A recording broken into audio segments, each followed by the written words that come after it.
All right, my people, welcome back to Gospel News. We are still bringing you updates back to back. As they happen, no information reaching us right now says that there has been series of attacks in Nigeria. We be say they cause problems. They say now that a gunman has invaded army estate in Abuja and kidnapped lawyer's wife and the in-law. Make una they use on ICM. Gunmen invade army estate in Abuja, kidnap lawyer's wife and in-law. For Abuja, they can't insecurity when they for that Abuja. And nowhere is safe anymore. Look at this one. Gunmen attack Benue community by 4 persons, including 2 army personnel. This country, army, they use on a life, they play. When una go catch a bandit, they go tell una, oh, they have repented. But when these criminals go catch una, they no go pity una. Una they there, they do, una want repair them, una want reintegrate them into the system. They no go pity una, they go buy una. Meanwhile, they say that security operatives, that is the Nigerian police, has withdrawn money Abina this thing from one guy in River State. Now in this our brother, what they call Harrison Gwamnishu. He go come talk to us now in a brief so that when I go here. But let's go to the insecurity where they happen inside this country. They said that at least 4 people, including 2 soldiers, have been sent to judgment in an attack on Okokolo community in the Agatu local government area of Benue State. Witnesses narrated that in Makurdi, the state capital, the military men were responding to threats of attacks on several Agatu communities on Thursday when the invaders ambushed them and gunned down 2 soldiers, leaving one of them seriously injured. The villagers said the injured was immediately evacuated to Makurdi for treatment, while another, who allegedly scampered for safety in the bush, was rescued at an adjoining village. Godwin Abuedo, who represents the Agatu people in the State House of Assembly, confirmed to Daily Trust that 2 people were killed in the attack and several others injured. He declined comment about the soldiers, emphasizing that we don't write death of soldiers for the military. Now, wow, which means that a lot of military men could have been sent to judgment in that very operation. So how many soldiers did they send to communities where Fulani terrorists are already occupying and carrying out the operations? If we just send few soldiers, while these criminals and bandits are in their numbers. Edo added, there was an attack from herdsmen. This happened yesterday, which is Thursday. We lost some lives. Some were injured. What happened was that there was a threat of attacks on villages of Ocholonya and Ubojuke, Ube, since the past 6 days, and those people deserted their place and relocated to Okokolo. So it was Okokolo that the men came to attack yesterday. We lost 2 lives so far, while a lot of others were injured. We are still monitoring their medication. We have passed the information about the situation to security agencies and the local government chairman. I have spoken to the deputy governor of the state.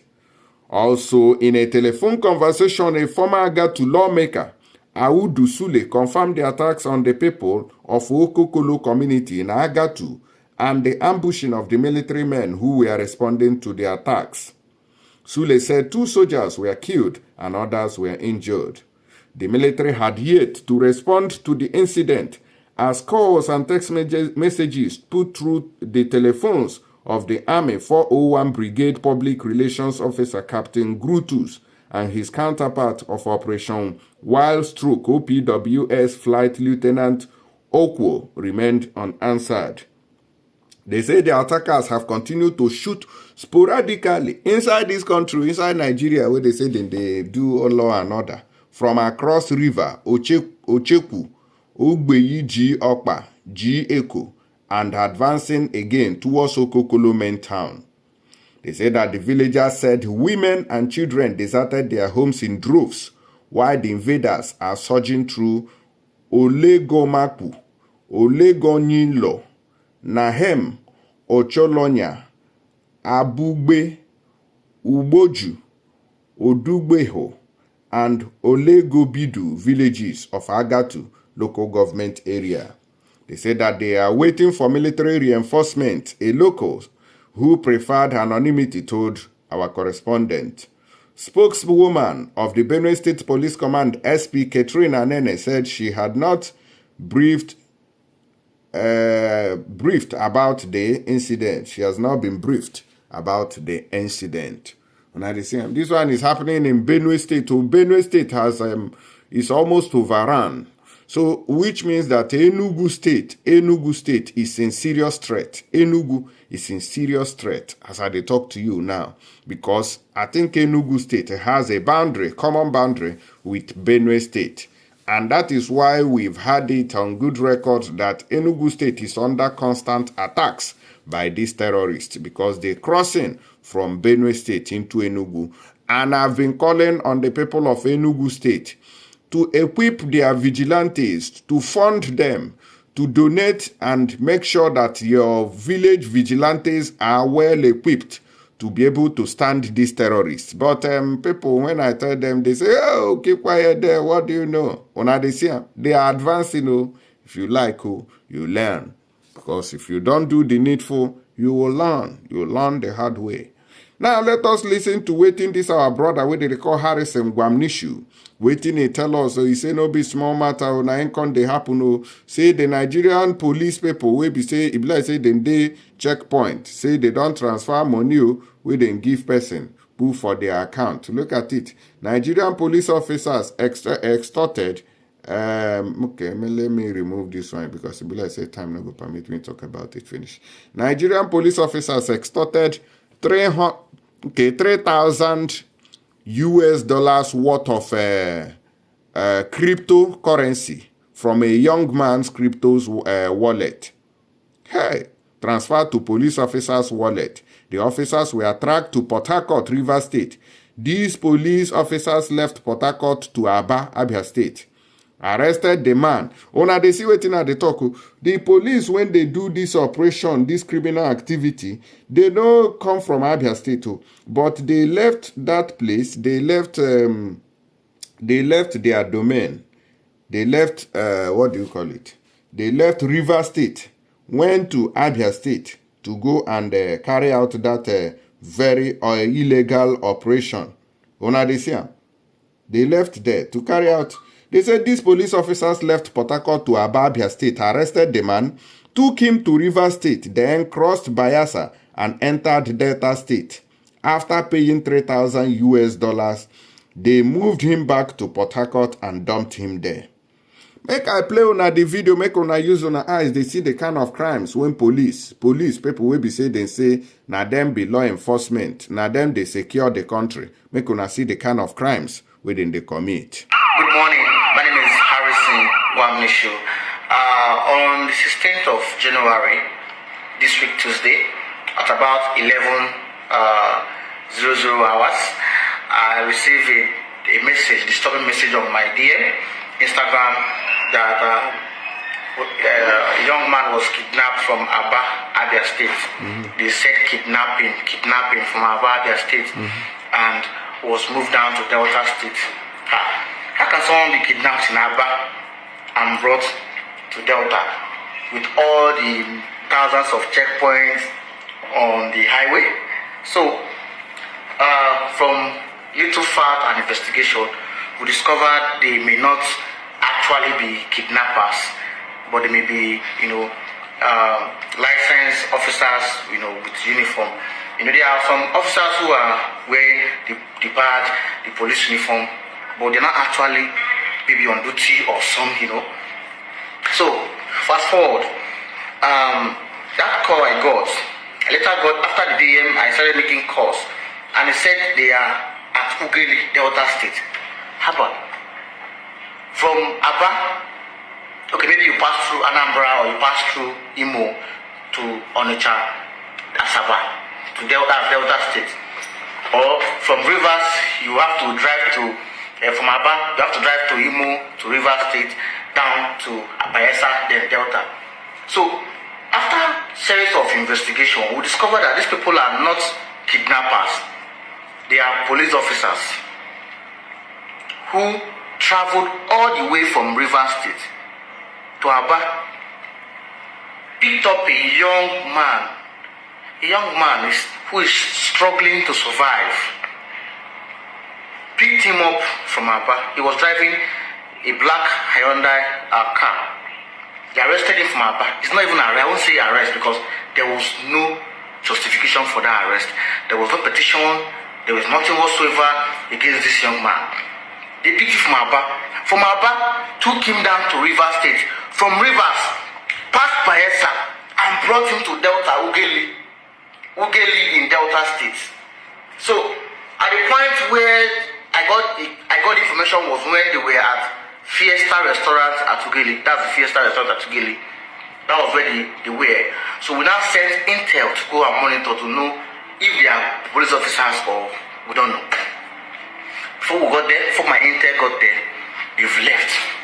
So we said, okay, fine. Since the boy's phone number is going through, we have to do some, tracking to know the exact location where this boy is located. That was the screenshot of the tracking we made. Under 10 minutes, we were able to track that these people with a Toyota Sienna carrying guns, AK-47 rifles, have moved this boy back from Ughelli, going back to Rivers State. They were around these houses at the east-west road. That is it. You can see the location. That's the location. All right. So before they could get to Rivers State, we've already mounted an intel around the Rivers State. Bayelsa, boundary between Bayelsa and the Rivers State. So made contact to the police and told them this is what is going on, because we don't know if they are police officers or they are kidnappers who may be wearing carrying AK-47 and uniforms. So we don't know who they are. So we have to inform the police command in Rivers State through our state director, who I may not release his name online now for security reasons. Then we saw them, and this video was made capturing the Toyota Sienna they were driving on. At the front of this Toyota Sienna is the black Hyundai Jeep at the front. So what these guys did was they did not collect Naira transfer. They could not collect cash. They gave this boy to send this wallet to somebody in Abia State, if one of the family members, to transfer Bitcoin, that's the screenshot here, $3,000 worth of Bitcoin to their wallet. And that was how these people took the sum of $3,000 from this boy, and they dropped him off and let him go. Now, our intel is still following this Sienna. Follow the Sienna to some point. You know what they did? They now brought another Jeep, Lexus Jeep, to where the Sienna is parked. Remove the plate number of the Sienna. Sorry, they brought a plate number from the car and swap it to remove the Sienna owner and swap it and change it. Omo, now they see wetin dey happen. I go bring on the part 2 of this particular report. I beg, if you enjoy this story when they bust out, so make you help me touch the share button so that we go bring on the part 2. Make on see wetin the Nigerian police nketa tarokpukpa anyawara ya n'olu they do to innocent citizens. Criminals, sometimes they go say, oh, government or non-government. Nah, the police. Nah, be the unknown government. Oh, now they see them now. And they say, this Sienna, where they say, oh, no, non-government drive. Oh, now they see and say, nah, them now. Okay. I will come back with more update on this matter. Stay tuned and don't go nowhere.